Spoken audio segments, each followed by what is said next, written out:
Muchísimas gracias por la posibilidad y la alegría de estar hoy aquí, precisamente en esta plática de cierre, que precisamente de lo que va es pues como de encontrarnos con las cosas que están a nuestro alcance para que toda esta reflexión rica, interesante, poderosa, todo ese enriquecimiento que ustedes no lo ven, pero se ve y se siente en ese salón, en la gran cantidad de conversaciones estimulantes, poderosas, esperanzadoras que se han vivido en este par de días, lo podamos llevar a la práctica dentro de la lógica y la limitación y la alegría de ser personas, que finalmente es lo que nos congrega hoy acá. Muchas gracias de corazón. Yo vengo con todo, con muchas ganas de poder verdaderamente poner algún elemento, uno o dos que hagan una diferencia y que puedan significar para ustedes. Y precisamente por eso se me ocurrió pensar en iniciar esta reflexión desde esta lógica, desde esta realidad, desde esta palabra maravillosa para mi vida y quizás para la de ustedes. Esa es la propuesta, esa es la invitación, la provocación, que es la vitalidad. Yo no sé si sería capaz de definirla, si yo en el diccionario de la Real Academia de la Lengua pudiera, yo creo que es una de esas realidades difíciles de definir, muy fáciles de reconocer.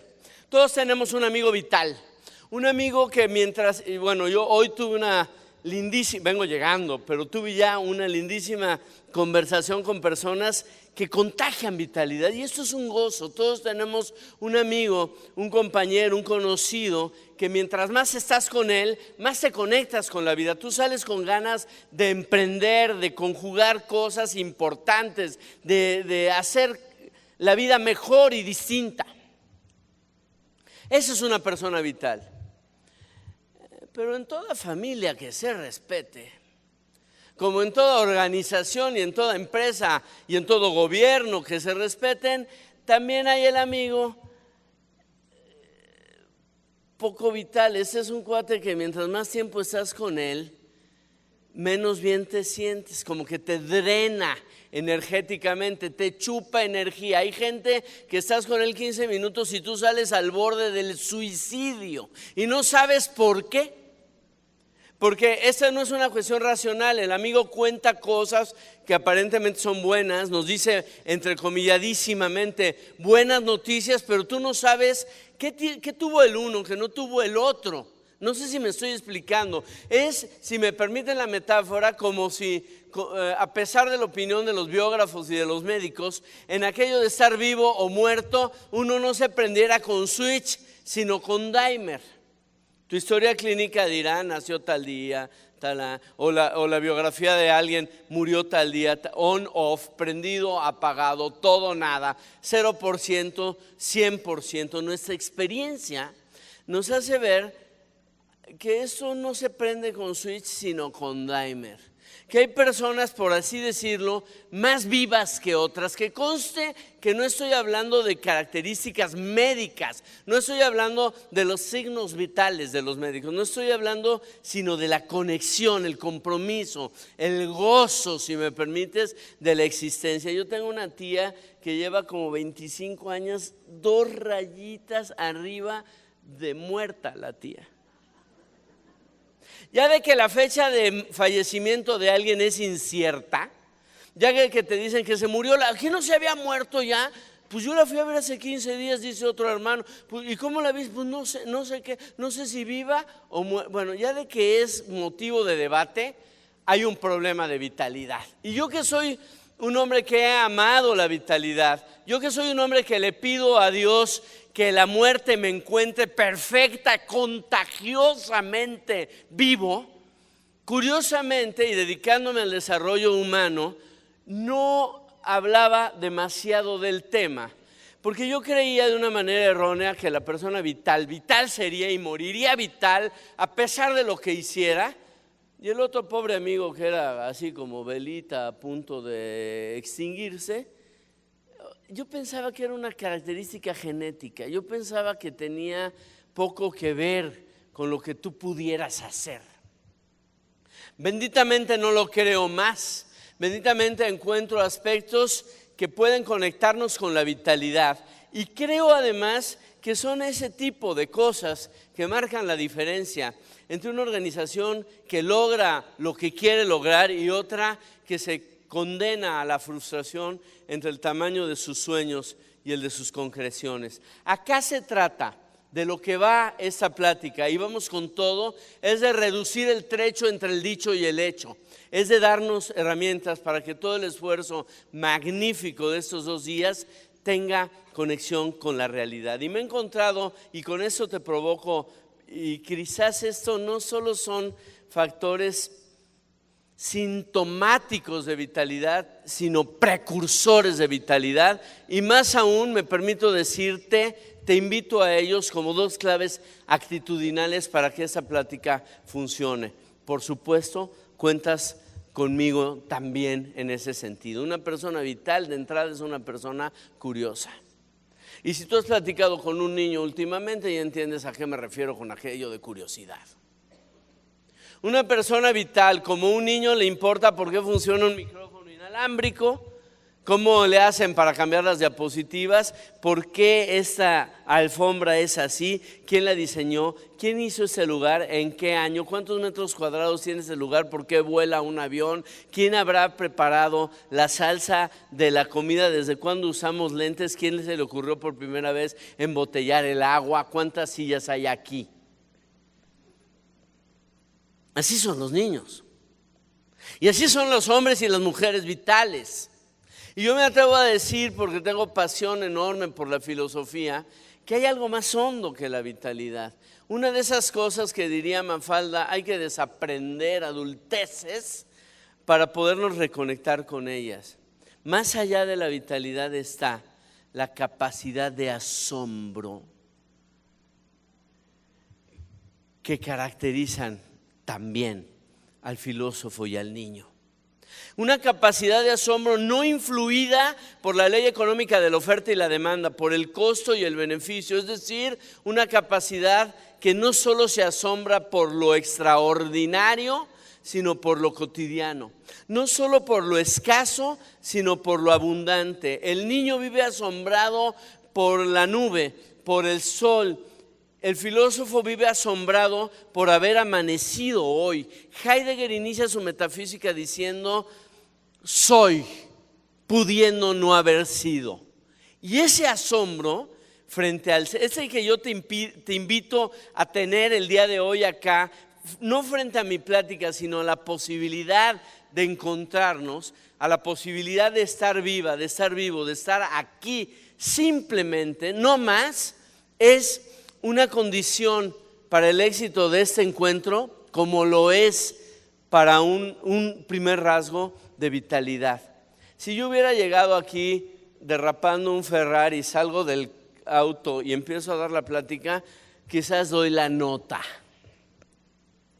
Pero aquí han pasado y pasarán cosas muchísimo más relevantes, ciertamente más cotidianas que esa posible juego de artificio, que son fundamentalmente a las que yo te invito a conectarte.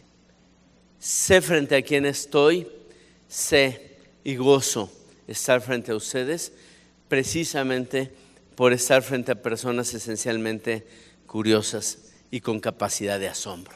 El segundo rasgo es el riesgo.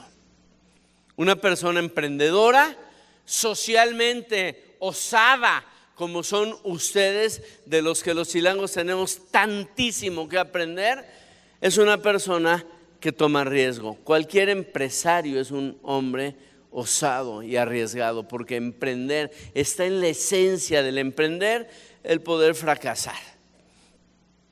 Si alguien no toma el riesgo de poder fracasar en un negocio de fitness, de construcción, de abarrotes, de lo que sea, pues no va a emprender.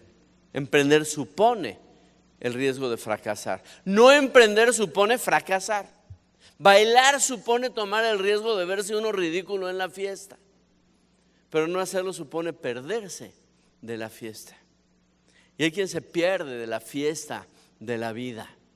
Amar supone tomar el riesgo de ser rechazado, pero no hacerlo supone darse de antemano por rechazado. Me atrevo a decir, porque tengo amigos alpinistas que me lo han enseñado, que no solo para ellos, sino también para ti y para mí, vivir supone tomar el riesgo de morir, pero no hacerlo supone declararse muerto antes de que el jefe lo mande llamar a uno, y eso sí, no se vale. Por eso les digo, para esta plática, pero para la vida, no pierdan tiempo en cuidarse. La vida es bello peligro. Del peligro del amor, mi madre tuvo 5 hijos. Si ella se hubiese cuidado de mi padre y su fervor, a la reunión de esta tarde le faltaría expositor. Mi lógica es, el aplauso para él y el gozo para él. Mi lógica es partir de una imagen simple y clara. Yo he estudiado el fenómeno del cambio. Tengo que confesar que Miguel es así como es Miguel. Entonces yo tenía preparada una plática y pinche Miguel pues me dijo que no, así, de plano. Y no crean que hace un mes, así es él. Pero yo esta la rescaté de mi concepto inicial, porque después de mucho pensar en el cambio, después de mucho experimentarlo, después de mucho testificarlo y gozarlo, te puedo decir que he comprendido que el cambio se dibuja así, que esta es la mejor expresión que podemos encontrarnos del fenómeno del cambio. Esto es un proceso en el cual de un estatus inicial empiezas a bajar, primero de manera imperceptible. Luego llega un punto en el que dicen en mi pueblo que se toca fondo y empiezas a ascender a un punto superior a aquel en el que te habías ubicado inicialmente. Yo te aseguro y te firmo que hay una etapa, hay una historia en tu vida personal y en la mía que se dibujan así. El asumir una responsabilidad pública, el lanzarte a una fundación osada, el entrar en contacto con personas con las que nunca hubieras entrado en contacto, el nacimiento de un hijo, la muerte de un ser querido, se dibujan así. Y hay cambios mucho más sencillos, mucho más cotidianos que también se dibujan así. Hasta ordenar un closet se dibuja así. Llega el momento en que dices, ¿para qué empecé? No sé si me explico. Y es muy interesante este modelo gráfico tan sencillo y tan simple porque precisamente tiene lecciones. Tiene una lección que cuestiona la cultura del confort. Vivimos en una sociedad consumista, hedonista, que alaba y te dice que el cambio es fácil. Haga ejercicio sin dieta, baje de pesos sin moverse, aquí lo movemos, aprenda inglés dormido. Todo facilito. Si tú te la crees y tu expectativa es que el cambio no tiene descenso, es decir, sacrificio, es decir, problema, es decir, ruptura de expectativas, es decir, cambio de inercias. Si tú te la crees y el cambio que pensabas que iba a ser puro beneficio te lleva a una pérdida, muy probablemente abortes el proyecto y digas ya no quiero cambiar. Caso típico, el de la chava que lleva 14 años con su novio. Y el novio es un patán, es un nefasto, es un tipo, un nerdazazazo patético. Lo conoció en prepri. ¿Sí? Y un día, inspirada por la filósofa italo-mexicana, se dice con convicción, hoy voy a cambiar. Lo manda a volar, evidentemente espera que le va a ir bien, pero la realidad la lleva para abajo, engorda, le salen granos, no tiene con quién ir a la boda de la prima de la semana que viene, se queda sola, otra tragedia, viernes y sábado, las amigas tienen novio y por supuesto lo extraña, por supuesto que lo extraña, llevaba 14 años con el animal aquel. Si su expectativa es el cambio fácil, rápido, muy probablemente se regrese. Y en una noche de desolación, una semana antes de la boda de la prima, le llamé para decirle: Humberto Arturo, habla Gabriela María, volvamos. Y se acabó el pinche cambio. Piensen ustedes cómo todas las culturas tuvieron un sentido de la inversión, del perder para ganar, del sembrar para cosechar, del morir para vivir. El juego de pelota tan propio de nuestras culturas mesoamericanas significaba eso. Es la única construcción a cielo abierto por debajo de la línea de la tierra. Son culturas muy vinculadas a los ciclos agrícolas, anuales, semestrales. Cada que se cerraba un ciclo, a veces de 52 años, como en nuestros antecedentes aztecas, se jugaba el juego. Había que dejar algo, a veces en un sacrificio humano. Había que sacrificar, había que perder para ganar, había que dejar algo para dar condición de posibilidad a un nuevo ciclo de vida. Ni remotamente estoy defendiendo más que la idea del sacrificio, porque precisamente una sociedad hedonista es la que busca 30,000 maneras de ahorrarse el precio de lo que ama, y en la capacidad de ahorrarse o en el interés de ahorrarse el precio de lo que ama, recién hablábamos de temas políticos también en ese sentido, pierde la capacidad de verdaderamente desearlo. Por supuesto, tampoco quiero decir que tengamos una noción tal del sacrificio que perdamos la noción del crecimiento. Y eso es algo que corres el riesgo que te pase cuando regreses a tu fundación la semana que entra, ¿no? Y vas a llegar entusiasta y vas a decir el Congreso y ahora hay que hacer esto, y la gente se te va a quedar viendo como diciendo: no te preocupes, ya se te pasará. El año pasado también llegaste así del Congreso, ¿no?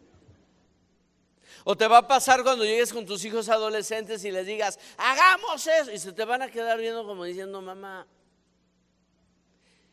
Todo lo que tiene que ver con el esfuerzo ya me lo has explicado. Desde niño me has dicho que todo lo que vale la pena en la vida hay que esforzarse. Ya entendí. Pero lo que te están diciendo el uno y el otro es: ¿qué me va a dar? Porque cuando yo veo el cambio solamente como pérdida, sin beneficio, evidentemente seré muy bruto si quiero cambiar. Caso típico, permíteme que te lo represente, es una típica escena mexicanísima, es una escena muy nuestra, la de dos cuarentones o cincuentones, morenitos y panzones, retándose el uno al otro frente al trampolín de 10 metros en el balneario. ¿A que no te avientas? Pues a que sí, güey. Pues ¿de cuál, hijo? Sí, pues del de 10, güey, del de rebote. ¿Qué te vas a...? ¿Qué te vas a aventar, güey? Si eres bien cobarde. Esta es una traducción. El clímax de esa escena tan nuestra, tan bella, tan mexicana, se da cuando un compadre le dice al otro: ¿cuánto, hijo? Pues las chelas, güey, pues ya vas, cabrón. Y ves que uno se despoja de su camisetita de tirantes al más puro estilo de los chamos, pero con sello y escudo de la América, porque hay todo tipo de ser humano en este país, ¿no? Y lo ves al fulano subiendo, ¿no? Pasa por el trampolín de 5 metros, lo mira con desdén, se sigue. Pasa por el de 8, saluda a la afición. Y en el momento en que ese amigo llega a la orillita del trampolín de 10 metros y mira hacia abajo, una serie de cuestionamientos existenciales se apoderan de su corazón. ¿Qué tan profunda será la alberca? Le atinaré, güey. Empieza a ver una cosita así, ¿no? Y en ese momento no falta el típico niño posmoderno y posmontessoriano que le dice: apúrele, señor, decídase, ¿se va a aventar sí o no? A lo cual él dirá normalmente: espérate, mocoso, que no ves que me estoy concentrando, respeta a tus mayores. Acto seguido verás que le dice: para que veas que soy buena onda, te dejo pasar. ¿Nunca has visto al güey que se hace una orillita en el trampolín y pasa el mismo niño 5 veces? Las gordas, unas que rentan trajecito de Holán y brillantina en la entrada de Huastepec, todo, y pasan 20 y 25 y 30 minutos y el amigo allí. ¿Lo has visto? Hoy venimos a darnos cuenta, queridísimos, en qué área de nuestra vida tú y yo estamos así. A punto de dar un brinco, que tus hijos te lo han dicho, que te lo ha gritado tu señora, que tu congregación te ha pedido y te ha suplicado, y que tú sola sabes cuál es y que no has dado.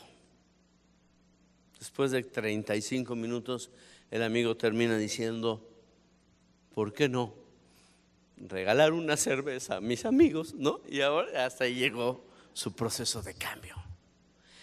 Es fundamental, creo enormemente en la sociedad civil, en la ciudadanía, en lo que ustedes representan, mucho más allá de lo que representan para el Estado. Te lo dice un pobre chilango.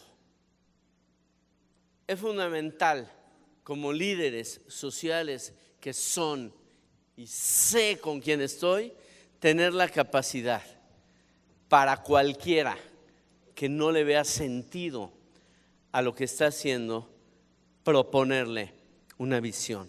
A mí esta frase de Jonathan Swift sencillamente me fascina, porque nos propone un ejercicio que verdaderamente no es fácil, pero que es fundamental. El controvertido filósofo Federico Nietzsche había dicho: quien tiene un para qué puede soportar casi cualquier cómo. Lo dijo desde la especulación filosófica, pero hubo alguien que lo entendió con la intensidad de la vivencia. Este gran psiquiatra, psicólogo austriaco, judío, que fuera Viktor Frankl. Él vivió en los campos de concentración de los nazis y se dio cuenta que quien salía adelante no necesariamente era el más fuerte, el más joven o el menos aquejado por una enfermedad, sino aquel que no había perdido el para qué, lo que él denominó el sentido de su vida. Él se dio cuenta y vivió en carne propia y observó en sus compañeros del campo de concentración el poder de un proyecto de vida, el poder de una visión, el poder de un significado, el poder de un sentido de vida, como algo constitutivo y fundamental del ser humano. Aquí sí, en cualquier cultura, lo creo enormemente. Creo enormemente que eso es la aportación fundamental que cualquiera de nuestras fundaciones le puede dar a la vida de alguien. Creo enormemente y apuesto a que hay alguien aquí que en el momento en que se enamoró de una causa, significó su existencia y la transformó. Creo enormemente que puedes transformar la de otros también si te das la oportunidad. Y ¿sabes qué? Yo hablaba de vitalidad y hoy sabemos que la vitalidad se nutre, se alimenta de futuro, de una visión de futuro. Mira, me toca hablar con adolescentes y con niños y es de vez en cuando y es un gozo. Y si no lo has hecho y si te quieres llevar un solo consejo de aquí, juega con niños un día a la semana. Ya. Y convive con adolescentes otro. Y ya tienes para ver que la vida sí se puede y te curas de depresión, de todo, así de plano. Porque los chavos, cuando le preguntas ¿a dónde va tu vida? ¿Qué vas a hacer en 10 años? Le brillan los ojos y te dicen cosas fantásticas, bellas, maravillosas. Es un gozo, polvo de estrellas. Me quisiera casar con tal persona, viajar a tal lado, ser misionero en tal país, irme sueñan. Pero cuando te toca estar con cuarentones y cincuentones y le haces la misma pregunta, ¿cómo te ves en 10 años? La respuesta neta deprime. Porque te dicen, pues en 10 años no había pensado. Pues yo creo que ahora que me lo preguntas, pues aquí, ¿haciendo qué? Pues lo mismo, si no tiene otra idea el presidente de la fundación. Un poco más jodido ciertamente, más canas, panza. Pues dicen que sale. ¿Quién diablos nos robó algo tan constitutivo de nuestro ser persona, tan entrañable, tan bello, tan poderoso, y tan vitalizante como la capacidad de retar al futuro con un sueño, como la capacidad de pensar que el futuro no tiene por qué ser una proyección lineal y decadente del pasado. ¿Cuántas personas hemos visto caer en depresión, mal de nuestro tiempo? Y parte de esa sintomatología es una visión de túnel, es decir, una sola versión decadente, lamentable de futuro. ¿Cuánto hay que luchar en un momento como el nuestro en ese sentido? ¿Cuándo tenemos que aprender a construir futuro? A mí me encanta la filosofía de Hannah Arendt, cuando dice el futuro, reconozcámoslo, tiene una dosis de impredecible. Imaginen por un momento esta situación. Yo te doy una carta cerrada en cuyo interior está la fecha de tu muerte. ¿Se entiende? Te doy ponte en el supuesto, es un juego. Te doy una carta sellada, adentro está la fecha en que vas a morir. ¿Está claro el juego? ¿Quién de ustedes abriría la carta? Levante la mano. ¿Por qué?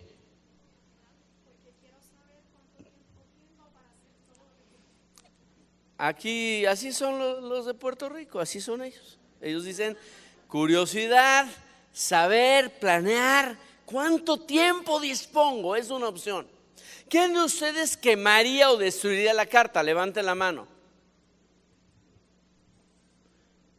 Venga, ¿por qué?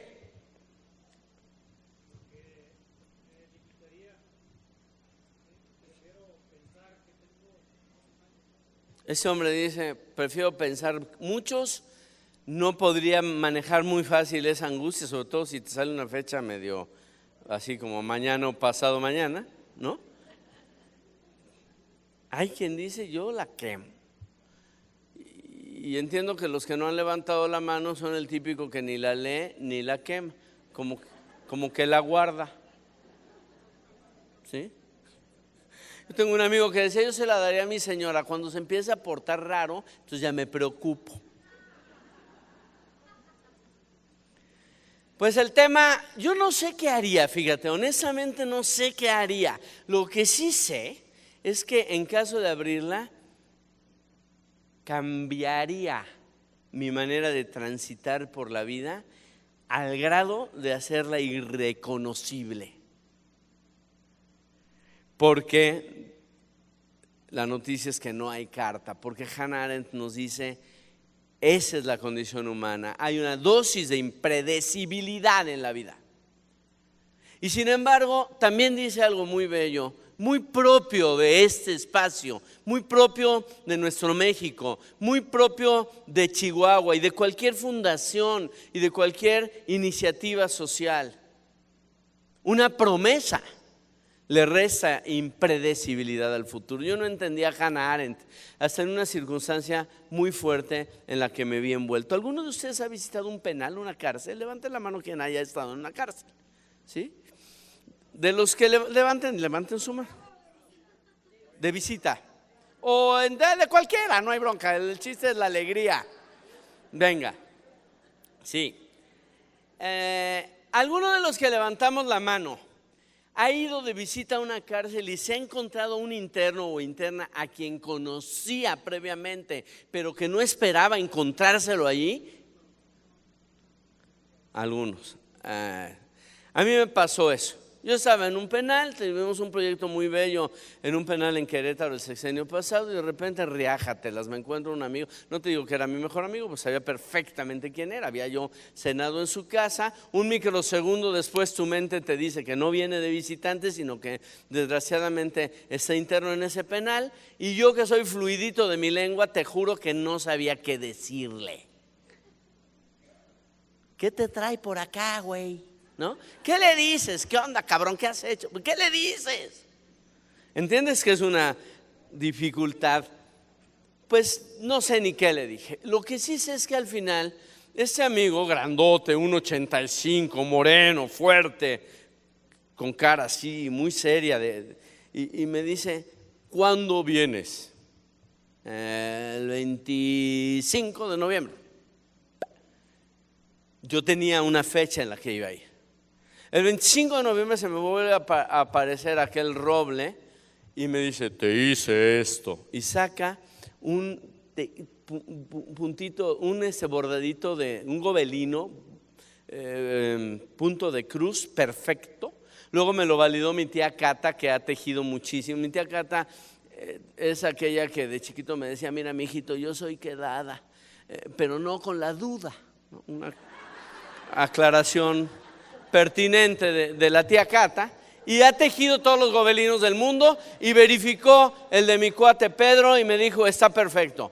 Lo que te quiero decir es que no coincidía el artista con la artesanía. Y a mí no sé, eso lo enmarqué, lo tengo en mi cuarto. No te imaginas cuánto, o sea, creo que de los mejores regalos que he recibido. Y hice algo que yo nunca hago, me lo puse entre el pecho y la camisa y lo abrazaba. Toda esa función de todo ese día. Y más lo validé cuando me enteré de que este amigo hacía 8 años no recibía una sola visita. Una promesa le resta impredecibilidad al futuro. Todos somos el zorro del Principito. Todos podemos iluminar nuestra vida cuando hay alguien que dice, cuentas conmigo, vendré. Todos nuestros hijos necesitan de nuestra promesa. México también necesita no solo de nuestra promesa, sino de una promesa que se comparte, que se copromete. Necesita México de nuestro compromiso. Nuestro compromiso le va a restar impredecibilidad al futuro de Chihuahua, al futuro de este bendito país, que es la única casa que todos nosotros tenemos. Esa es la importancia de ustedes. Ese es el privilegio de ser yo a quien le toca en suerte corresponder esta reflexión y tener esta motivación final al día de hoy. Ese es el centro de lo que yo quiero decir. Y al estar pensando, preparando, me di cuenta de algo bello que te invito a contemplar. Tú y yo somos el fruto de la osadía y la promesa de otros. Yo tengo unos amigos que cuando estaban esperando a su bebé, tenían 3 meses de embarazo, no sé qué médico, qué estudio les hicieron, pero les dijeron que el bebito venía con síndrome de Down. Y además, como vivían en el extranjero, les empinaban a hacer fácil el trámite y a decir, pues ya. Y ellos dijeron, no, vamos adelante. Con toda la dificultad, y me decían, es que yo no dormí una noche y mi señora no dormía la otra. Nadie se atrevía a decirle al otro que estaba en insomnio total. Nos angustiamos, entramos en un reajuste de expectativas. 6 meses después nace el chamaco, perfecto, no tiene síndrome de Down. Por eso dije, no sé ni qué médico ni qué examen le hizo. El caso es que nace el bebé y está perfecto, para sorpresa de sus propios padres, del médico, de todos. El muchacho nace bien, no es guapo pues, normal pues, pero nace bien. Y yo le dije, hace poquito nos vemos con cierta frecuencia. Tú eres un niño especial. Yo lo vi a los ojos y le dije, tú eres un niño especial. No le dije más, no le dije por qué se lo estaba diciendo. Yo sabía por qué se lo estaba diciendo. Yo sabía que él había sido esperado por lo que podía ser, no por lo que podía hacer. Y me pasó algo que alguna vez les ha pasado, estoy seguro, a muchos y muchas de ustedes. Al decírselo, ¡pum!, me rebotaron mis palabras y me di cuenta que yo también era bendecido, que yo también había sido esperado a pesar de quien fuera, de lo que hiciera, de lo que pudiera hacer. Alguien apostó, yo soy un hijo y tú también, de la esperanza. Y eso es constitutivo de nuestro ser persona. Y nosotros sabemos, sin embargo, que hay muchas personas que no fueron respetados en lo que el padre, el entrañable y queridísimo padre Chinchachoma llamaba el primero de los derechos humanos, el derecho a ser concebido en un acto de amor consciente. Tú y yo sabemos, como Chinchachoma sabía, que había muchos que deambulaban por nuestras calles. Discutíamos cuál pobreza es peor, si la urbana o la rural. Había muchos que deambulaban por nuestras calles y que habían sido engendrados en la biología, caminaban, tenían signos vitales, ahí estaban, pero no habían sido enterados de su dignidad y de su valor intransferible. No habían sido engendrados en el amor. Y yo lo menos que quiero, que me perdone hasta Miguel, es hacer una conferencia cándida, positiva, motivacional. Yo quiero tocar realidades. Y yo tengo 50 recién cumpliditos años y en toda mi vida no había escuchado una noticia tan terrible como lo que ha pasado en Iguala. No sé si soy más consciente, no sé si me ha sembrado más. No se trata de competir, se trata de entender lo inenarrable, el horror, lo terrible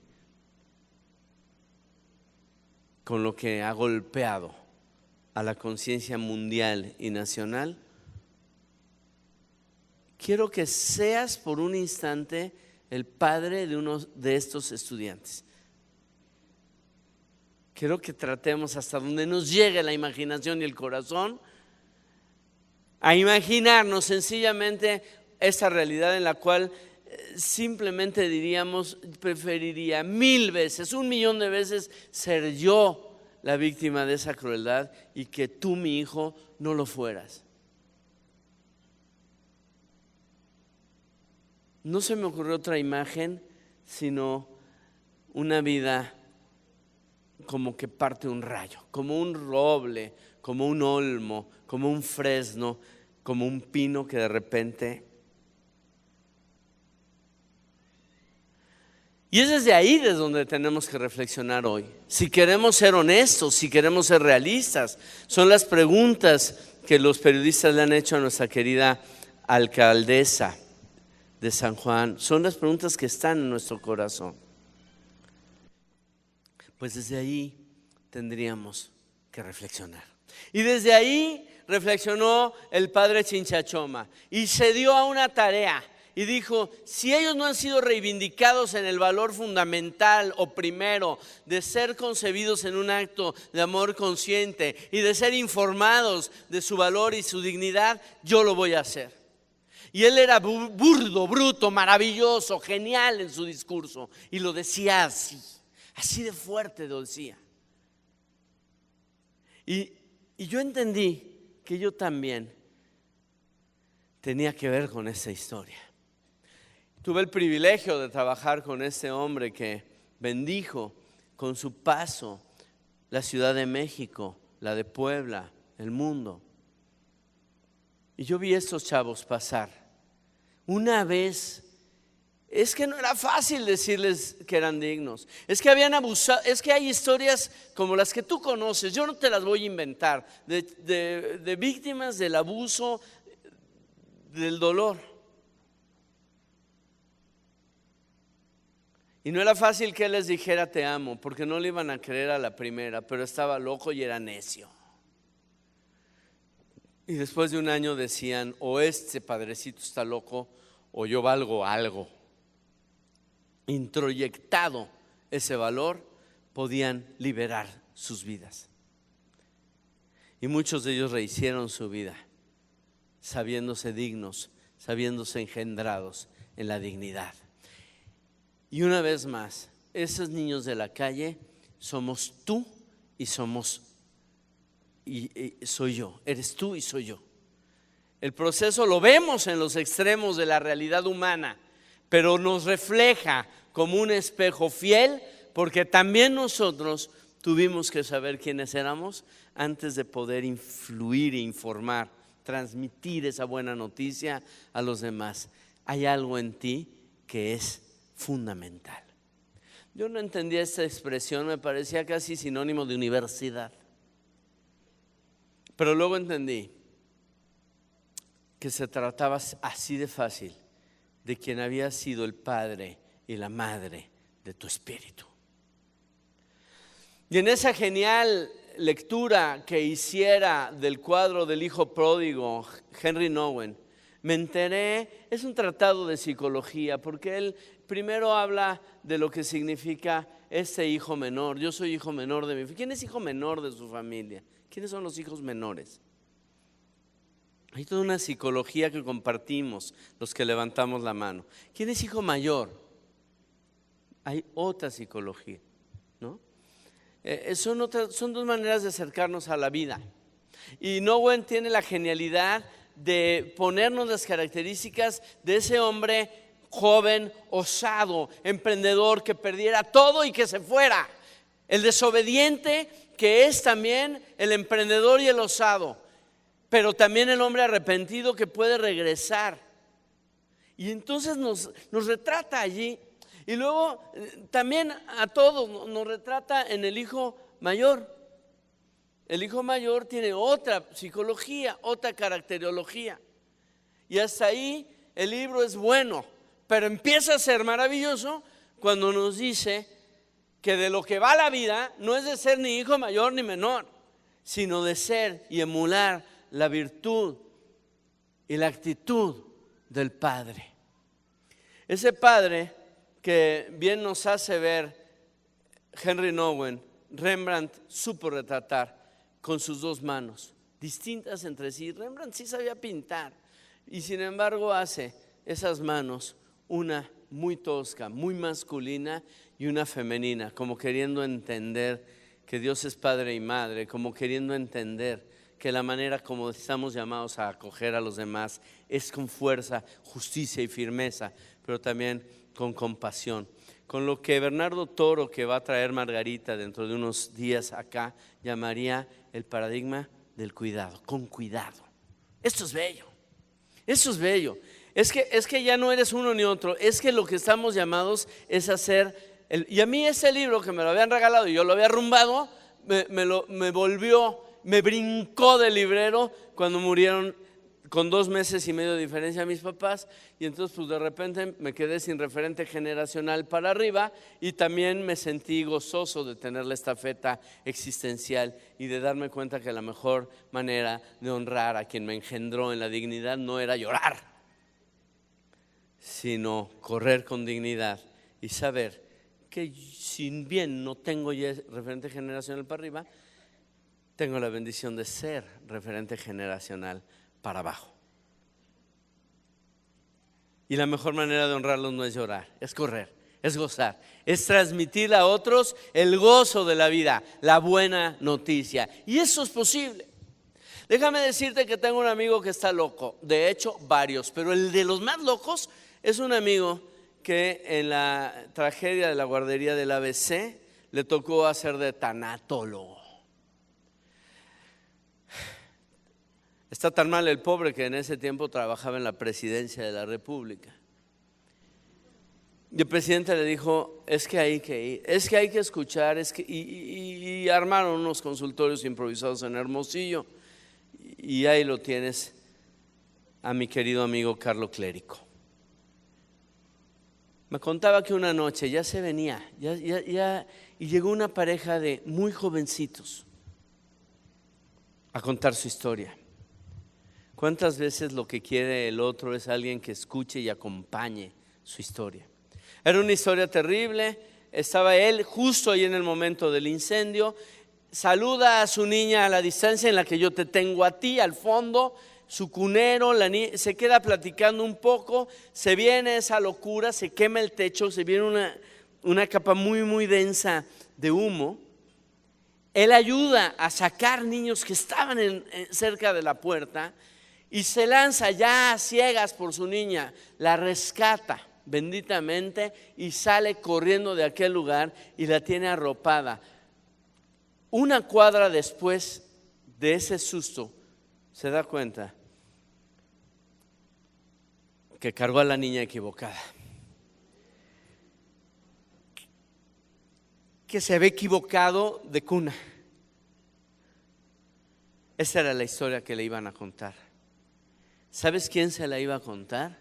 No él, su esposa, doctor, así le decían, doctor, yo vengo aquí para que usted me ayude a que él me crea que lo perdono.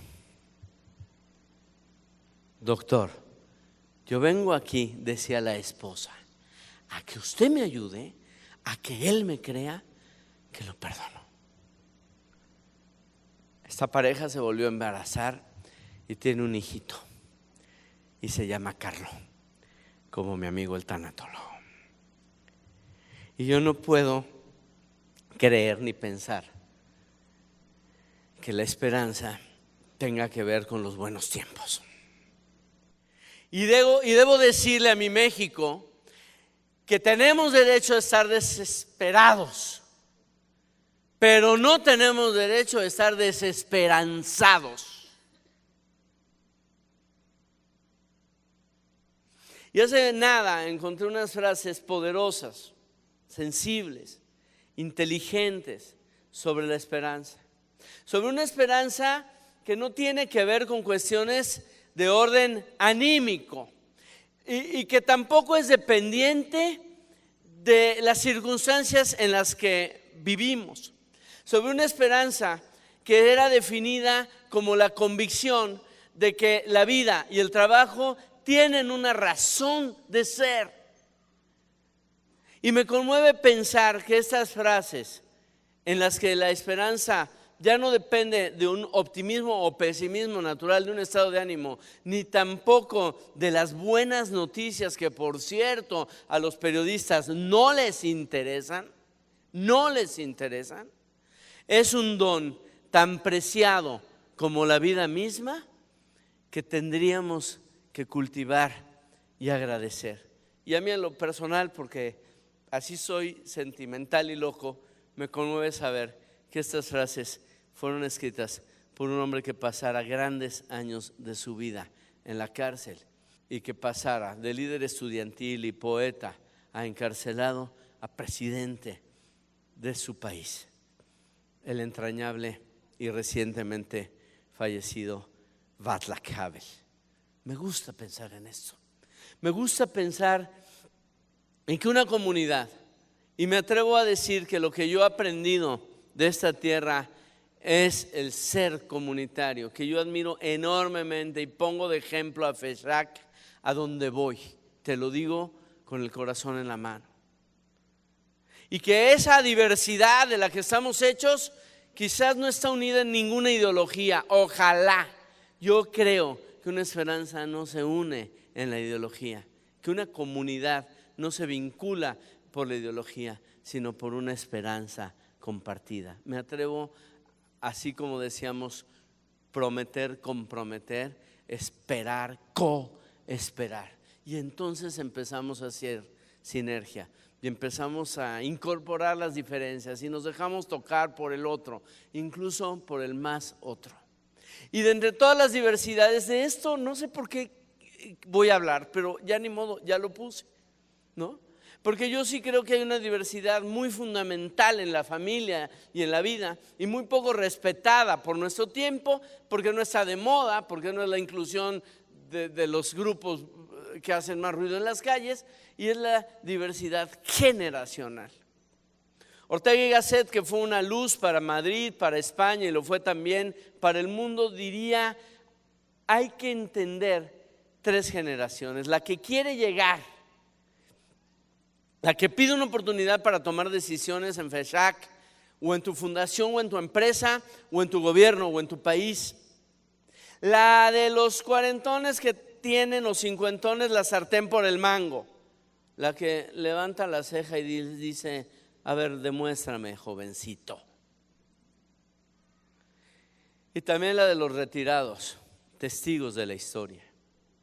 Que en cualquier sociedad humana, pienso en los hermanos de la comunidad judía, pero pienso en los hermanos de la comunidad rarámuri, o en cualquier sociedad tradicional, los viejos no son desechados, Es perversa una sociedad que le da esperanza de vida a la gente, pero no trabajo. O sea, que le da años a la vida, pero no vida a los años de los viejos. Y yo no creo en el concepto de la estafeta generacional. Yo creo porque eso suena a que alguien se desentiende y se la da a otro güey. Pues que se la dé cuando se muera, como me la dieron a mí mis papás cuando se murieron. Mientras tanto, prefiero que nos estemos peleando, porque no es estafeta, es tensión generacional. Y esta tensión generacional nos cura de muchos pecados. Y un pecado grave contra la historia, sigo en la filosofía de Ortega y Gasset, es el adanismo. Todos los hombres y mujeres somos herederos y deudores de todos los hombres y mujeres que nos antecedieron. De las personas que fundaron FESHAC en una idea genial. Somos deudores, hoy todos somos deudores de ellos. Y de quien inspiró tu congregación y de quien generó las instituciones que hoy nos permiten estar aquí. Estamos sostenidos en su visión tanto como yo lo estoy en este piso. El adanista es el hombre y la mujer petulante que siente que no le debe nada a nadie, a pesar de que está parado sobre los hombros de gigantes. Le ha pasado a grandes políticos. Mao Zedong dijo: yo voy a hacer la nueva cultura china, y es el capítulo 35 ¿no? Y le ha pasado a los filósofos. Pienso en Descartes, pienso en el admirado Heidegger. Dijeron: voy a fundar la filosofía, aquí va a iniciar. Pero yo lo que quiero decir es que no se necesita ser un megalómano político o filósofo para padecer de adanismo. Cualquier gerentito de medio pelo en FESHAC dice: yo voy a fundar la alcaldía. No sé si me explico.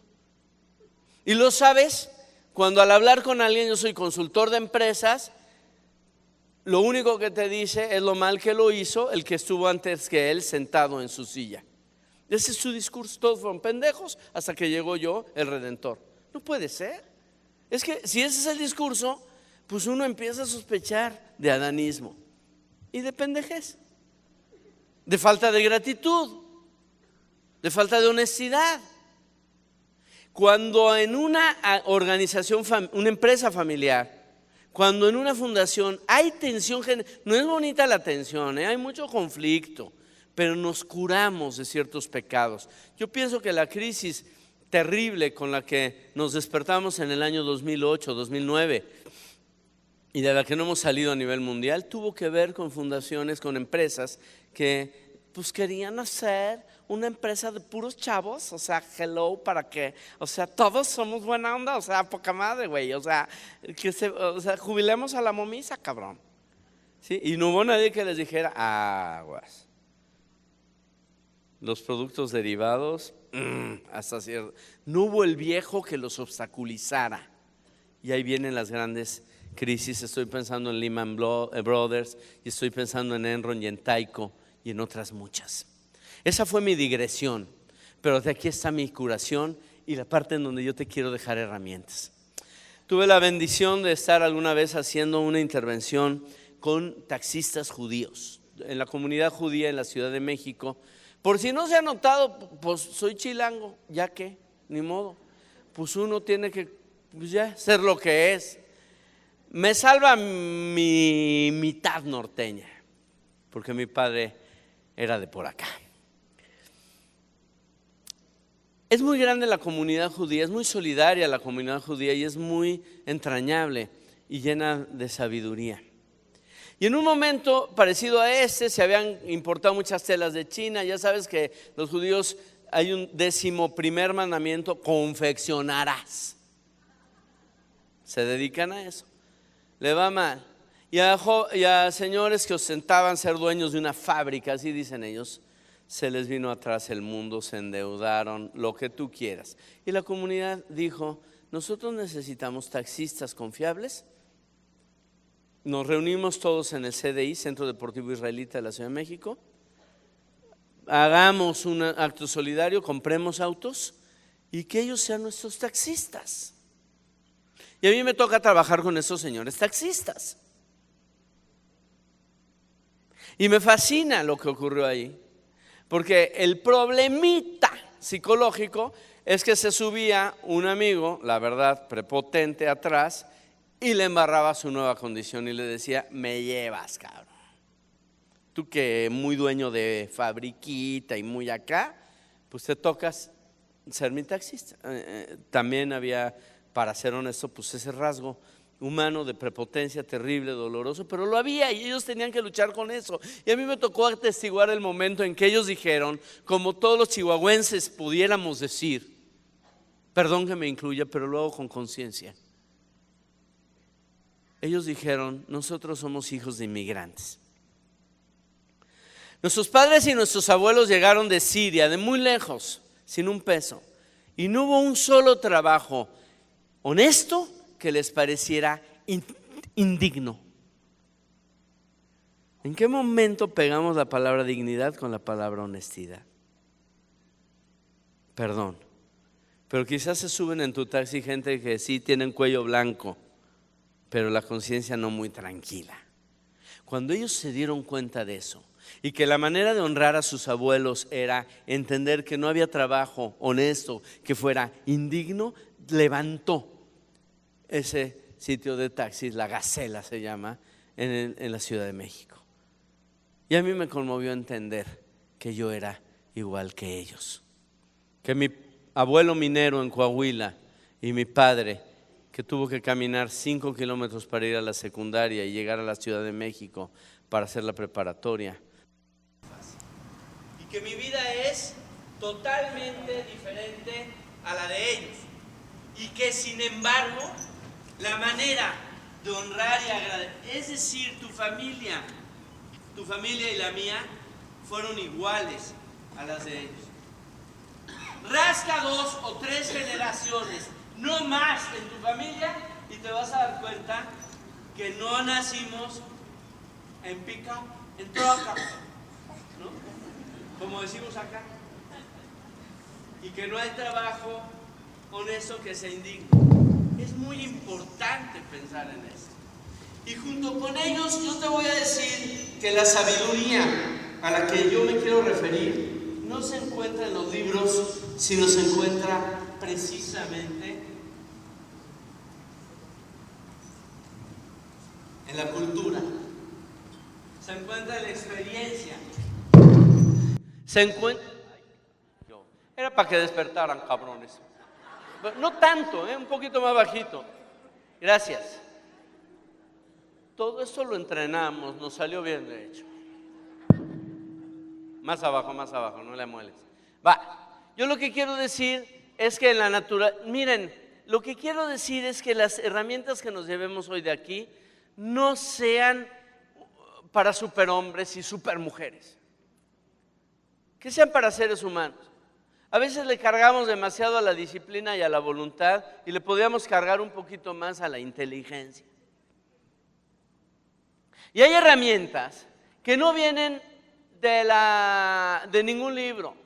Y yo te voy a dejar pensando en ellas, porque vienen y están escritas en la experiencia de los boricuas y de los mexicanos, de los chihuahuenses y los chiapanecos, de los judíos y de los musulmanes, y que han sido descubiertas precisamente por los antropólogos. Los antropólogos se han dado cuenta que no hay una sola sociedad ni una sola cultura en toda la historia que no haya ritualizado para facilitar la asimilación de un cambio. Ritualicemos. Un día llego a mi casa, se habían muerto a las tortuguitas de mis hijos, tremendo drama. Mi esposa jalándose los pelos, los niños llorando, y dije a ver si sirve, y fui por una caja de zapatos, la iluminaron, entre sollozos y todo. Obviamente saqué a las tortuguitas de la basura donde mi sensible esposa las había colocado y procedimos a dar cristiana sepultura de Doña Tortuga en el jardín. Santo remedio. Ritualiza, haz grupos, no estás solo. El significado de estar aquí en este salón quizás sea un poco lo que venimos a decir los que nos toca en suerte usar el micrófono, pero un mucho el que tú te encuentres con personas que son distintas pero iguales a ti y con las que compartes valores y con las que unido y haciendo red, nada nos va a detener, lo creo. Si alguna vez, ¿quién se ha propuesto alguna vez hacer ejercicio? Bajar de peso, aprender inglés, estudiar una maestría, dejar de fumar o conseguirse una pareja decente este año. ¿A poco no se parecen tus propósitos de cambio a los del año pasado? ¿Sí o no? Nomás le tachas el año, güey, ¿sí o no? Busca personas con las que compartas valores y retos. Dile a tu prima y a tu vecina que pasen por ti mañana para ir a spinning.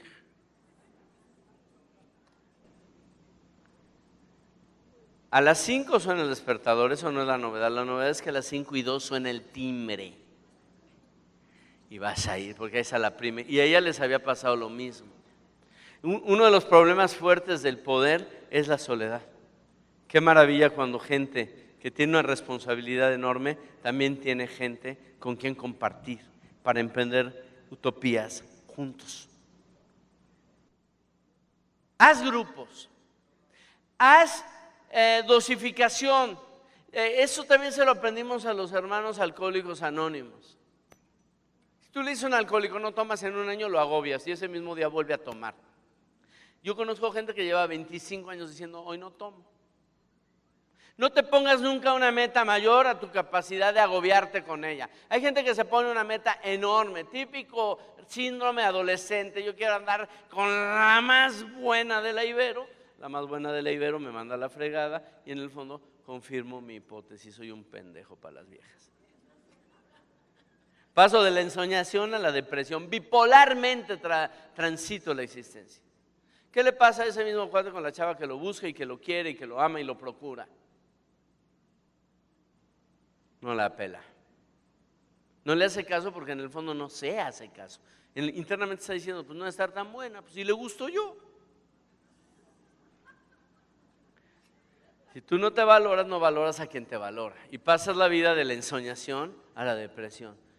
También, por supuesto, entender el punto óptimo de riesgo de una decisión cualquiera que ésta sea. Fíjate en esta maravilla de gráfica. Toda decisión que tú tomes tiene un nivel de riesgo posible, tiene un nivel de éxito posible. Cero riesgo, cero éxito. Pero tampoco se trata de ser el más arriesgado del planeta. Se trata de encontrar el punto óptimo en el cual, y en una buena discusión conyugal, o de consejo, o de patronato, o de capítulo general, nos da lo mismo. Alguien hace de osado, alguien de conservador, y finalmente tomamos buenas decisiones. Quise cerrar con una imagen horrenda, pero muy simbólica. Yo cuando la vi la primera vez dije, bueno, este Goya, sí, por andar de buscador supe en el Museo del Prado que no hay un solo dolor que Goya no haya pintado. Pero luego me explicaron la obra. Me horrorizó más saber que era un padre y un hijo, pero ese padre se llama Cronos. Se llama Saturno, es el dios del tiempo. Qué cierto es que somos hijos del tiempo y que el tiempo nos devora. Condición humana. Es más, aquí para ser honestos, algunos ya se ven más devorados que otros. Condición humana. Pero esa conciencia de finitud, esa conciencia de esa terrible realidad que ya intuía la mitología griega y que Goya simplemente nos retrató, nos hace ver que somos hijos de una generación que tiene un llamado. Que la razón histórica nos apela, que hay una vocación que compartimos todos nosotros porque somos habitantes de un mismo tiempo, de un mismo momento histórico. Yo no sé si este es el México ideal, pero es el único que tengo.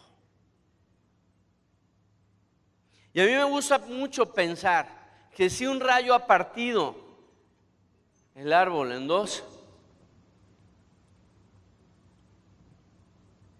Si el árbol está vivo, y está vivo porque el tiempo sigue, puede haber un retoño de la esperanza. Machado, que fue una inspiración para muchos hispanos, se conmovió alguna vez cuando vio precisamente un olmo que retoñaba. Y en ello simbolizó la esperanza con la que yo quiero dejarte. Esa que no es un estado anímico y que no depende de lo que leemos en las noticias.